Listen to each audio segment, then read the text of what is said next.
একবেলা খাবারের জন্য নিজের সন্তানকে বিক্রি করছেন বাবা। কারো শিশু খাবার না পেয়ে মায়ের কোলেই মারা যাচ্ছে। যুদ্ধ পরবর্তী আফগানিস্তানে এমন ঘটনা এখন নিত্যদিনের। ব্রিটিশ গণমাধ্যম বিবিসির এক প্রতিবেদনে উঠে এসেছে দেশটির চরম অবস্থার চিত্র।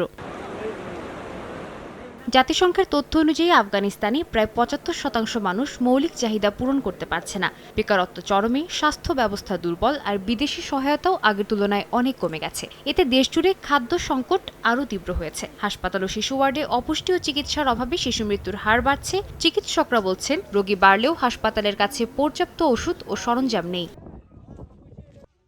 স্থানীয়দের অনেকেই বলছেন, সন্তানদের খাবার দিতে না পেরে তারা চরম মানসিক চাপে আছেন। কেউ কেউ বলছেন, কাজ না পেয়ে হতাশায় আত্মহত্যার কথাও ভেবেছেন। আবার কেউ কষ্টের কারণে সন্তানদের ভবিষ্যৎ নিয়ে ভয় পাচ্ছেন। এদিকে নারী অধিকার সহ বেশ কিছু বিষয় নিয়ে তালেবানদের কট্টর অবস্থানের জন্য অনেক পশ্চিমা দেশই ত্রাণ সহায়তা কমিয়ে এনেছে। নিজেদের অবস্থানে অটল তালেবানদের দাবি, মানবিক সহায়তার সঙ্গে রাজনীতিকে গুলিয়ে ফেলা উচিত নয়। এই অবস্থায় কিছু দীর্ঘমেয়াদী পরিকল্পনা হাতে থাকলেও সিংহভাগ সাধারণ মানুষের প্রয়োজন তাৎক্ষণিক সহায়তা, যা না পেলে লাখ লাখ মানুষ মৃত্যুর কোলে ঢলে পড়বে বলে আশঙ্কা করা হচ্ছে। সাদিয়া তাসনিম, সময় সংবাদ।